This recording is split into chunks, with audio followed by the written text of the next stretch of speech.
Good to have you out there with us. The Thunder are at it again tonight in Phoenix, which means another triple-double is very much in play. We are all in on the triple-double. It's time for records and milestones presented by Jim Beam. Drink smart. Westbrook has 30 of the record-tying 78 triple-doubles so far this season, guys. Sometime very, very soon, perhaps tonight, someone's going to get the 79th and make this the most triple-double-tastic season in NBA history. Is this mostly a product of the circumstances and skill of Westbrook and James Harden, or is there something about the way the league is going that contributes to all this?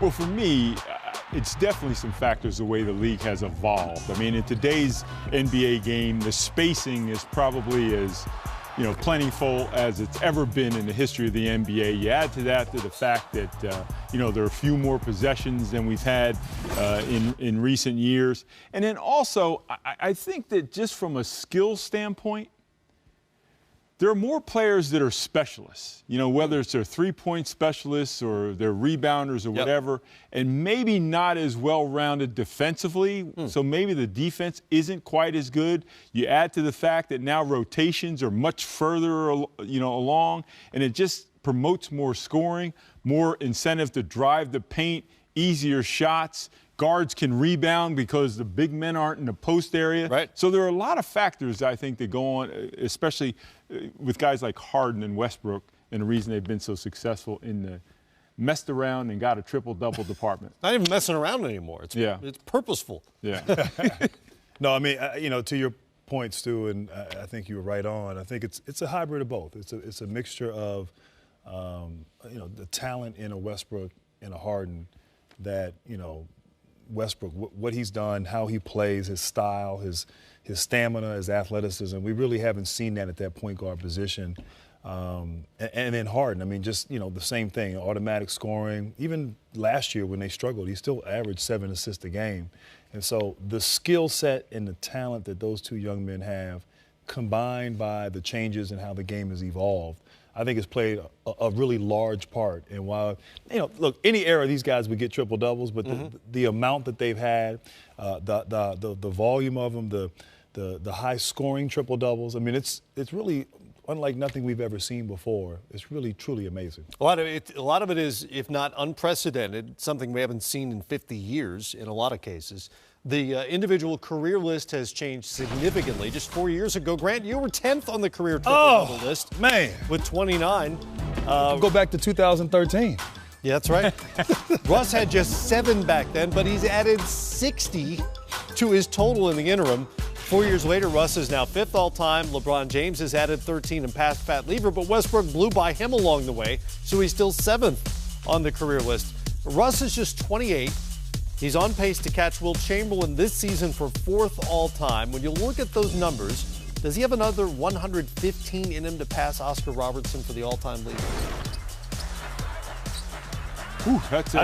I think he actually does. I mean, he's still sort of in his prime years. Yeah. Obviously, if he can stay healthy, and the fact that he's done it with the team he's playing with. Not a great shooting team maybe like Houston, right? Who, shoots a high volume of three-pointers and certainly makes a number of them. But the kind of personality he has to go out there and do, if he can stay healthy over the next, 3 to 4 years in these prime years and put in significant games throughout the season, not miss too many, I think there's a chance he could do it. When you think about it, I mean, even if he doesn't have an extraordinary sort of season on the triple-double front that he's having this year, but he's just good at them, he could average 25 a year for the next 4 or 5 or 6 years. Yeah, I think health is a factor, as Grant mentioned, but also what we don't know yet is how the Oklahoma City Thunder are going to evolve as a basketball team. Yeah. Because if they start to get perhaps more offensive weapons and help around him, which at the trading deadline was a pretty good start, perhaps his usage won't be as high as it is today. It's at a historically high rate. It would be a record rate. Yeah, a record rate. And so if they get better talent and the team evolves, perhaps he won't feel the necessity or actually have the opportunity to get as many triple-doubles as he has to date. Or maybe he gets more assists and just doesn't have to score as much. It could go a couple of different ways, the way Harden's getting those. On the single-season list, Russ is already 3rd all-time, soon to be tied for 2nd. You would think the question is, will he catch the big O again? 21 games for Westbrook left. He's yet to miss a game this season. He's averaging almost exactly one triple-double every other game. The math comes really, really close, whether he does it or does not do it. So does he get the 11 he'll need to catch Robertson for the single-season record? Well, he's got 21 games to do it. Yeah, but that's what I'm saying. He's on pace. It could go either way. Yeah, listen, I wouldn't put anything past Russell Westbrook, and we just mentioned it before. What amazes me about him is just the level of energy that he plays with and competitiveness every single night. And I wouldn't put it past him getting those, extra 11 triple doubles, as we end the season, particularly in light of the fact they're fighting for playoff positioning. So it's not like he's going to rest or has reason to rest. I think he plays in all 21, and if he gets close, I say he does it. Yeah, I think he does too. I mean, you talk about the physical stamina and the intensity that he brings. I think the mental toughness as well that really complements that. To go out there and understand that, look, I'm going out here to have an impact in a number of different ways. Scoring, assisting, rebounding, getting steals, playing with energy, being a leader. There's a certain mental toughness that great ones have in understanding their responsibility day in and day out. And so that combined with the physical gifts and his motor, and then just, he's in a groove. He's in a groove, he's in a rhythm. I think he gets it. Which is amazing because I thought that would never be broken, 41 in one season. Right, that was sort of a mythical thing. That was never going to happen again. And not just the mental toughness to do that every single night, but to take over games late, which he often has to do for Oklahoma City. Remember, their record when he gets a triple-double is 24-6. They need this production from him to win basketball games. And it seems like a decent bet that Russ will rack up another one tonight considering the opponent. The Suns are one of the 8 teams against which he already has multiple triple-doubles this season. Think about that. He's done it 2 times or more against 8 teams already this season. And these are not just run-of-the-mill triple-doubles. He had 51 points against Phoenix back in late October and a career-high 22 assists against the Suns in December. He has just completely abused Phoenix this year. I'll tell you, he has in 44 shots with 10 assists. That's amazing. Yeah. You know what is really amazing? That there are some assistant coaches on the Suns that still have jobs. That's amazing. if you have, fool me once, but, fool me twice. I mean, listen, Phoenix, the way that they play, the wide open style that they play, I think it's a good chance that tonight he puts up big numbers, and whether or not he gets a triple-double, it's going to be a high possession game. Right. He's got a great chance. And look, players, certain teams, when you go against certain, you feel like you have your way. And if you're a scorer, you're a rebound, whatever the case it is, whatever you do, he clearly has the confidence to go out and dominate in all facets of the game against Phoenix. So I anticipate that happening again tonight. There's also Robertson's unofficial record, because it's not really a record, it's just averages, but it's notable.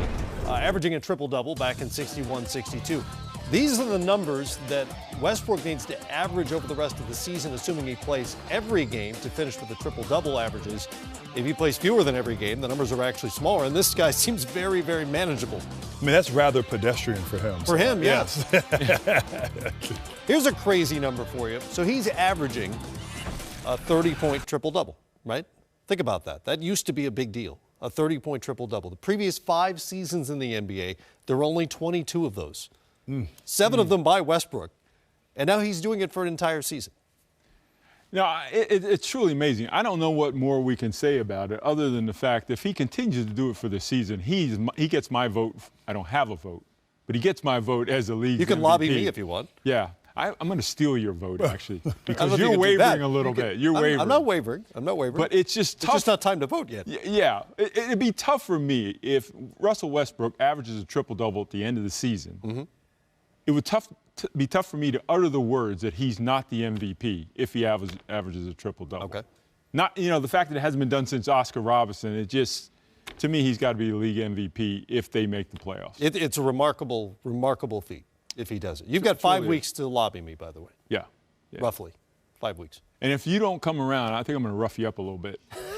Try to twist your arm. What's happening here? Wow. That's on tape. That's how passionate I am about that. That's on tape. We'd be remiss if we didn't share some Grant. Oh. racking up those triple doubles. Yeah. Oh, okay. 29? Come on, Shaq. Come on, Shaq. Oh, too late. 29. Oh, KG. Isn't that the number? Oh, that dunk on KG? No wonder I didn't get Area invited 21. to Area 21. Tied for 11th all time. Pretty good. You never get tired of those Grant Hill highlights. Oh, man. That was No, back, but the, back old, when I could. the teal piston uniforms, I never get used to those. Me too. The teal didn't bother me. It was the horse on the front. The horse never made any sense. The teal bothered me.